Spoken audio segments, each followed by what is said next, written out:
Hi everyone, welcome back to my channel రజియాలీస్ kitchen. ఈరోజు మన అమ్మమ్మ నానమ్మ కాలం నాటి జొన్న సంకటి రెసిపీతో అయితే మేము ముందుకు వచ్చేసానండి. ఈ జొన్న సంకటిని ఇన్స్టెంట్గా ఎలా ప్రిపేర్ చేసుకోవాలో నేను క్లియర్గా ఎక్స్ప్లెయిన్ చేయబోతున్నాను. ఎండ్ వరకు అయితే వీడియో చూసేయండి. చూడండి, ఈ జొన్న సంకటి మన నార్మల్ రైస్కి 100 రెట్స్ బెటర్గా ఉంటుందండి. మెయిన్గా డయాబెటీస్ షుగర్ ఉన్న వాళ్ళు తినడం వల్ల షుగర్ కంట్రోల్లో ఉంటుంది. వీక్లీ 2 తినడానికి ట్రై చేయండి. ఒకవేళ మీకు కుదిరితే డైలీ చేసుకొని తినొచ్చు. చాలా మంచిదండి హెల్త్కి ఇది. తయారీ విధానం అయితే చూసిద్దాం. ముందుగా జొన్నల్ని తీసుకొని ఓవర్ నైట్ నానబెట్టుకోవాలండి. నైట్ మొత్తం నానబెట్టుకున్న తర్వాత తెల్ల జొన్నలు తీసుకోవాలి. ఇలా నానబెట్టుకున్న జొన్నల్ని మార్నింగ్ లేవగానే ఒక 2-3 సార్లు వాటర్తో క్లీన్ చేసేసి కాటన్ క్లాత్ మీద ఫ్యాన్ కింద ఒక అరగంట పాటు ఆరబెట్టుకోవాలండి. అలా ఆరబెట్టుకున్న జొన్నల్ని మనం మిక్సీ పట్టేటప్పుడు ఇలా బరకగా పట్టుకోవాలి. లేదు కాస్త ఎక్కువ క్వాంటిటీ పట్టుకోవాలంటే బయట మరకిస్తే వాళ్ళే పట్టిస్తారండి. ఇలా బరకగా సన్న గోధుమ రవ్వలాగా అయితే పట్టిస్తారు వాళ్ళే. అలా పట్టుకొని మనకు కావాల్సిన క్వాంటిటీ యూస్ చేసుకొని మిగతా రవ్వని మనం ఫ్రిడ్జ్లో స్టోర్ చేసుకుంటే ఎప్పుడు కావాలంటే అప్పుడు ఇన్స్టెంట్గా ప్రిపేర్ చేసుకొని తినొచ్చండి జొన్న సంకటి.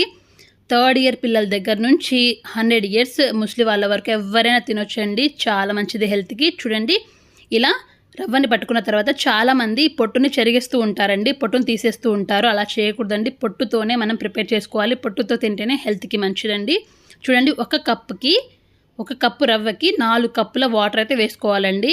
4-4.5 కప్పుల వరకు వాటర్ వేసుకోవచ్చు. ఎందుకంటే కాస్త చల్లారిపోతే సంకటి అనేది కాస్త గట్టి పడిపోతుంది. చూడండి, ఇలాంటి లోతుగా మందంగా ఉన్న ఒక గిన్నెనైతే తీసుకోవాలండి మనం ప్రిపేర్ చేసుకోవడానికి. ఎందుకంటే మనం ప్రిపేర్ చేసేటప్పుడు సంకటి చిట్లకుండా ఈజీగా కలుపుకోవడానికి ఉంటుంది, బాగుంటుంది. ఒక కప్పుకి 4.5 కప్పుల వాటర్ అయితే తీసుకుంటున్నాను నేను ఇక్కడ. చూడండి, ఇలాంటి ఒక గిన్నెలో 4.5 కప్పుల వాటర్ అయితే తీసేసుకుంటున్నాను.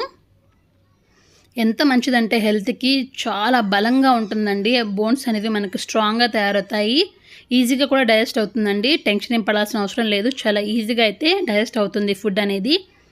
చూడండి, ఇలా స్టవ్ మీద పెట్టేసుకొని హై ఫ్లేమ్లో మూత పెట్టేసి వాటర్ని మరిగించుకోవాలండి.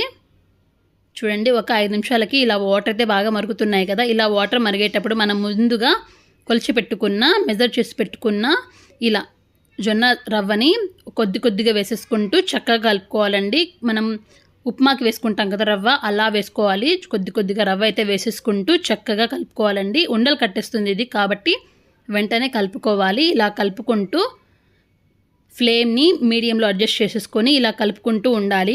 ఒక 5 మినిట్స్ పాటు కలుపుకోవాలండి. ఇలా చూడండి, ఇలా కలుపుకుంటూ మనం ప్రిపేర్ చేసుకోవాలి. ఇలా కలుపుకున్న తర్వాత కాస్త ఈ సంకటి అనేది కాస్త గట్టి పడిన తర్వాత వాటర్ ఒక 30-40% ఆవిరైపోయిన తర్వాత ఇందులో మన రుచికి తగ్గట్టు సాల్ట్ అయితే వేసేసుకోవాలి. నేను ఇక్కడ ఒక టేబుల్ స్పూన్ సాల్ట్ని అయితే వేసేసుకుంటున్నాను. సాల్ట్ వేసేసుకొని మరోసారి చక్కగా కలుపుకుందామండి. చూడండి, ఇలా చక్కగా కలుపుకొని కాస్త గట్టి పడిన తర్వాత చూడండి, ఇలా కలుపుకుంటూనే ఉండాలి. ఇలా చక్కగా గట్టి పడిన తర్వాత మూత పెట్టేసి ఒక 5 నిమిషాల పాటు వీటిని వదిలేయాలండి. అలా ఒక 5 నిమిషాల తర్వాత చూసుకుందాం. ఒక 5 మినిట్స్ అయితే అలా వదిలేయాలి. ఫ్లేమ్ని సిమ్లో అడ్జస్ట్ చేసుకోవాలండి ఇప్పుడు, లేకపోతే అడుగున మాడిపోతుంది. ఒక 5 మినిట్స్ తర్వాత చూసుకుందాం. చూడండి, సంకటి అయితే రెడీ అయిపోయింది. ఎంత ఈజీగా ప్రిపేర్ అయిపోయింది కదా. చూడండి, ఇలా కాస్త గట్టి పడిన తర్వాత ఇందులో ఒక టేబుల్ స్పూన్ నెయ్యి వేసేసుకొని మూత పెట్టేసి సర్వ్ చేసుకోవడమే. మూత పెట్టేసి ఒక 5 నిమిషాల పాటు పక్కన పెట్టేసుకొని సర్వ్ చేసేసుకోవడమే.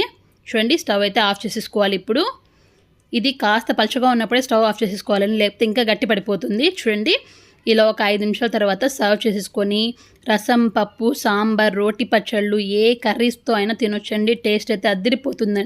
మనం తినేటప్పుడు కాస్త నెయ్యి వేసుకుంటే ఇంకా బాగుంటుంది టేస్ట్ అనేది. చూడండి, ఇలా కర్రీస్తో కాకుండా పెరుగుతో తింటే కడుపులో హాయిగా చల్లగా ఉంటుందండి. తప్పకుండా ట్రై అయితే చేసేయండి. మీరు కూడా ట్రై చేసేసి మీకు ఎలా కుదిరిందో కమెంట్ బాక్స్లో కమెంట్ చేసేయండి. నా వీడియో మీకు నచ్చితే లైక్ చేయండి, కమెంట్ చేయండి. మీ ఫ్రెండ్స్కి, ఫ్యామిలీ మెంబర్స్కి, రిలేటివ్స్కి షేర్ అయితే చేసేయండి. కొత్తగా చూస్తున్న వాళ్ళైతే నా ఛానల్ని సబ్స్క్రైబ్ చేసేసుకోండి. ఇలాగే నన్ను మీరందరూ సపోర్ట్ చేస్తూ ఉండండి. Thank you for watching.